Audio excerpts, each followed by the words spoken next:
Hello friends, কেমন আছো সবাই? আশা করছি সবাই ভালো আছো। আমিও খুব ভালো আছি। আজকে প্রথম আমার ব্লগ স্টার্ট করলাম। আমার ফ্যামিলির সাথে জয়েন হয়ে আমাকে সাপোর্ট করো সবাই প্লিজ। আজকে প্রথম ব্লগে আমি আমার দুপুরবেলার রান্নার মেনু শেয়ার করলাম। প্রথমে সবজিটা কেটে নিচ্ছি। আমার ছোটো মেয়ে বড় মেয়ে দুজনেই খেলছে, আর তোমার দাদা দোকানে গেছে। সবজি কাটা হয়ে গেলে আমি আমার ছোটো মেয়েকে, বড় মেয়ে স্নান হয়ে গেছে, ছোটো মেয়ে স্নান করাবো। তো খেলছে, খেলুক, ততক্ষণ সবজিটা কেটে নিই।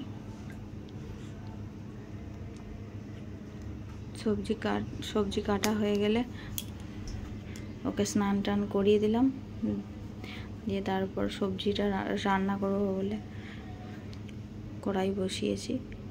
একদিকে আলুটা সিটি মেরে নিলাম, অনেক দেরি হয়ে গেছে রান্না বসাতে। রোজেরই দেরি হয়, কারণ আমাদের দেরি করে শুতে হয়, তো ওই জন্যে শোয়া হয়। এখন কারেন্টেরও বিশাল সমস্যা হচ্ছে, এত গরম পড়েছে, লাইট থাকছে না সেরকম। তো সবজিটা রান্না বসানোর জন্য আমার মেয়ে আমার কাছে, পায়ের কাছে শুধু আসছে আর যাচ্ছে নিচে। তারপর সবজিটা বসিয়ে দিলাম। সবজিটা চাপিয়ে আমি আবার শরবত করবো বলে করছিলাম। মানে এত শুধু জল তেষ্টা পাচ্ছে এত, যে শুধু জল খাওয়াও যাচ্ছে না। একটু নুন চিনি করবো বলে সেটাই করছিলাম, ভাবছিলাম যে কি করা যায়। তারপর সবজিটা চাপিয়ে দিয়ে তারপর নুন চিনির শরবতটা করলাম। তার মধ্যে প্রেশারের সিটিটাও হয়ে গেছে, আলু সিটি মারা হয়ে গেছে।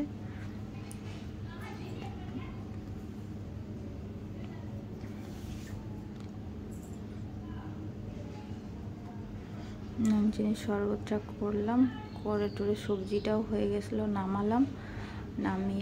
নামিয়ে দিয়ে তারপরে আবার আজকে যেহেতু শনিবার, সব নিরামিষই, তো সেই জন্য সয়াবিনের সবজিও রান্না, মানে দুটো সবজি রান্না হচ্ছে। তো সয়াবিনের সবজিটা চাপিয়ে দিয়ে আমি এদিকে চাপাবো বলে করছি না, ভাতের হাঁড়িটা ঠেক দিয়ে রেখেছিলাম, ঠেকটা তোলা হয়নি বলে সেটা তুলতে এলাম। তোলা হয়ে গেলে তারপর মশলাটা বাটবো। মশলাটা বেটে নিলাম। মিক্সচারটা খারাপ হয়ে গেছে, অনেক দিনই খারাপ হয়েছে, পাকানোও হয়নি, আর সেই জন্যই শিলনোড়া দিই এখন। এবার কারেন্টেরও সমস্যা হচ্ছে বলে এখন মিক্সচারটাও সেরমভাবেও চালানো হচ্ছে না, খারাপ হয়ে গেছে। তো ওই জন্যই শিলনোড়া দিয়ে এখন বাটা হচ্ছে। আমার মেয়ে এসে দাঁড়িয়ে পড়েছে আমার পাশে। যখন মশলা বাটবো তখনই আমার মেয়ে এসে, ছোটো মেয়ে এসে পাশে দাঁড়িয়ে দেখবে কি করছি না করছি। যা লাগবে ওকে বললেও সব এনে দেবে। আমার খুব কাজ করে ওইটুখানি মেয়ে, সব বুঝে যায়। এখন থেকে অনেক কিছু বুঝে গেছে। ও দাঁড়িয়ে দাঁড়িয়ে দেখছে মা কী করছে, ওইখান থেকেও সরবে না যতক্ষণ না আমি উঠবো ওখান থেকে, ততক্ষণ পর্যন্ত সরবে না। সেই জন্য ওখানেই দাঁড়িয়ে আছে। ওর দিদি যতক্ষণ উপরে ছিল ততক্ষণ ও খেলছিল, যেমনি ওর দিদি নিচে চলে গেছে তেমনি ও এবার আমার পায়ে পায়ে ঘুরবে। যতক্ষণ না আমি নিচে যাব ততক্ষণ পর্যন্ত পায়ে পায়েই ঘুরবে। আমার মশলা বাটাও হয়ে গেছে।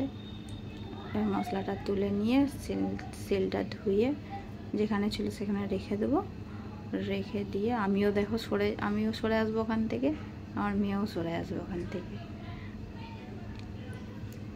দিয়ে তারপর ওই সয়াবিনের সবজিটা চাপিয়েছিলাম। তারপরে ভিডিও করা হয়নি, মেয়ে কাঁদছিল, মেয়ে খুব কাঁদছিল বলে। তো তারপরে সবজিটা হয়ে গেছিলো, সেটাই নামাচ্ছিলাম।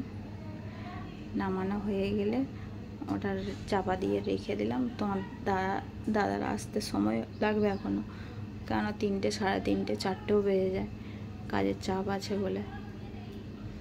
তো তারপরে আমি স্নান করবো বলে, রান্না যেহেতু হয়ে গেছে, স্নান করবো বলে সেটারই সব রেডি করছিলাম। সব রেডি করে নিয়ে তারপরে স্নান করার জন্য জল আগে থেকেই করে রেখেছিলাম। যা গরম এখন, ট্যাঙ্কির জলও গরম হয়ে যাচ্ছে, যেন আগে থেকে বালতি করে ভরে রেখে দিতে হয়। ওই জন্য আগে বালতি করে ভরে রেখেছি। যেহেতু ভাড়া বাড়িতে থাকি তো সেইভাবে কিছু হয় না, মানে করাও হয়নি। বাড়ির মালিক যেভাবে কিছু করতেও বারণ করেছে, কেন বাড়িটা ভাঙবে বলে। তো ওই জন্য এরকম মানে একটু ভাঙাচোরা, পুরানো, রং নেই, কিছু নেই, এরকম মনে হতে পারে। তখন দাদারা চলে এসছে, আমার চালানো হয়ে গেছিলো, তখন দাদারাও চলে এসেছিলো। আমার তোমার দাদার দোকানে সব কাজ করে কারিগররা, তারাও এসে গেছিলো। তাদেরকে খেতে দিলাম। আমার বড় মেয়েও খাচ্ছে, ছোটো মেয়ের আগে খাওয়া হয়ে গেছে।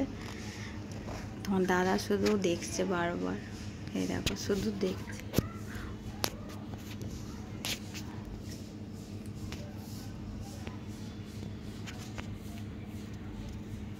খালি গায়ে আছে বলে তখন দাদা লজ্জা পাচ্ছে।